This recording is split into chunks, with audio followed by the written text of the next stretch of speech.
Halo Bapak Ibu, kita berjumpa lagi bersama saya Riki Martono dengan topik Industri 4.0 dan manfaatnya di tengah-tengah kehidupan kita. Silakan Bapak Ibu follow Instagram saya di riki.vmartono. Oke, kita mulai diskusinya ya Bapak Ibu ya. Nah, ini sekilas mengenai evolusi industri tahap 1 sampai 4 yang sudah dijelaskan pada video sebelumnya.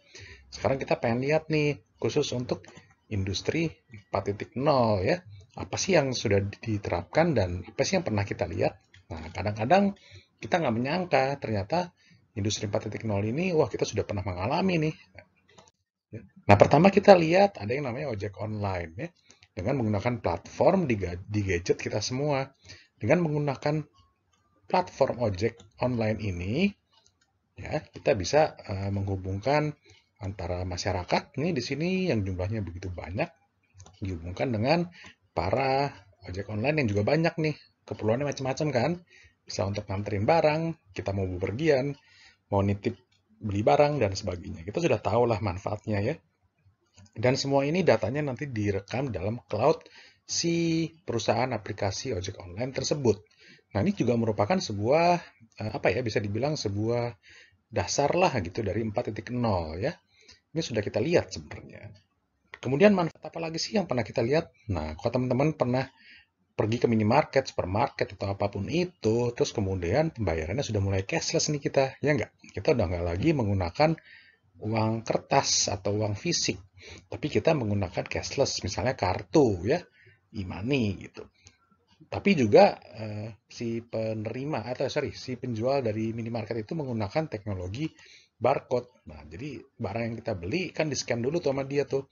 Ini ada barcode-nya, di scan pakai punya dia. Scan-nya biasanya sih otomatis ya, bukan yang digenggam tangan. Tapi kira-kira konsepnya seperti itu. Dengan barcode-nya ini di scan, datanya masuk ke sistem si minimarket, ya, berapa yang terjual, apa yang dijual, harganya berapa, dan sebagainya.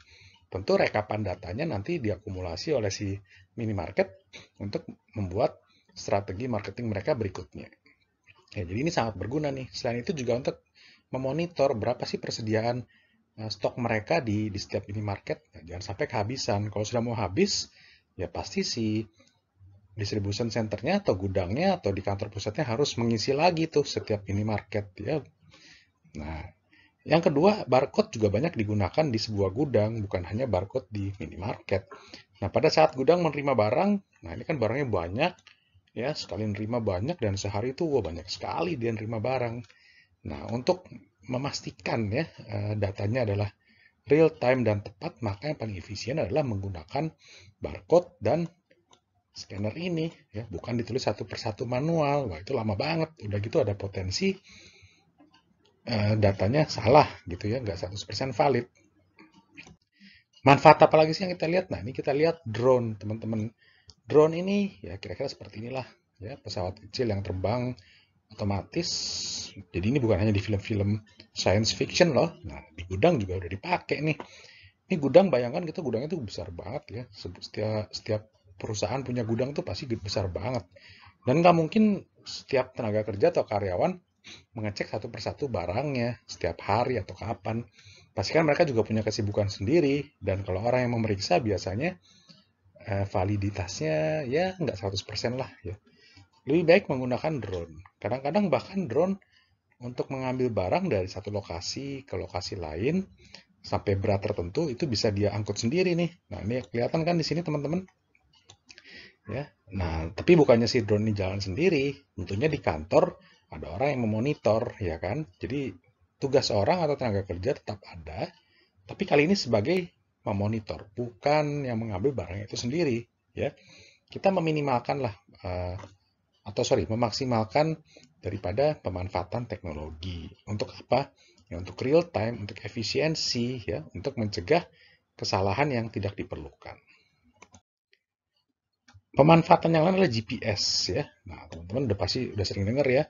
Nah, GPS nih contohnya saya ambil contoh nggak tanggung-tanggung nih. Ini adalah sebuah truk di sebuah industri pertambangan. Truk ini juga dipasang GPS sebenarnya. Untuk apa sih? Ya, ini teknologinya panjang nih ya. Untuk apa sih? Ya, untuk memonitor ini truk ada di mana, sudah beroperasi atau bekerja berapa hari, sudah mengangkut berapa banyak barang, dan sebagainya. Dari situ si perusahaan mengakumulasi data, ya, sampai akhirnya bisa ditentukan kapan nih jadwal si truk ini harus di-maintain atau dipelihara atau masukin ke bengkel, ya. Kapan olinya harus diganti, ya, bautnya dicek, dan sebagainya. Ya. Persis seperti kalau kita punya mobil sendiri kan ada buku panduan tuh, kapan kita harus ke bengkel. Begitu juga truk di sini, ya.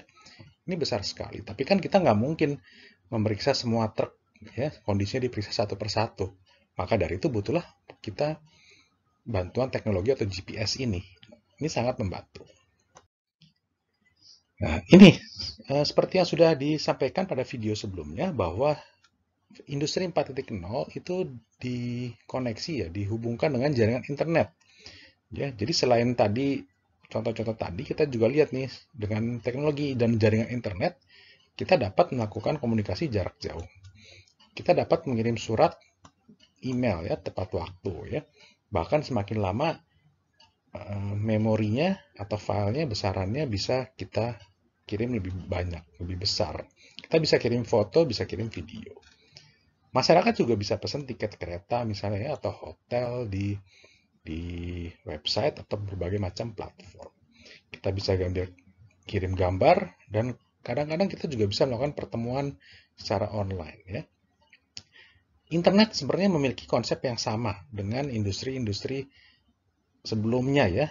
Nggak hanya industri 4.0, tapi konsep dasarnya sama, yaitu mengantarkan informasi melalui gelombang. Sebelumnya gelombang listrik, ya sekarang gelombang internet. Nah, konsep ini, konsep 4.0 juga diterapkan pada mesin produksi dan interaksi teknologi jarak jauh, ya, seperti misalkan memonitor pesawat terbang ataupun mesin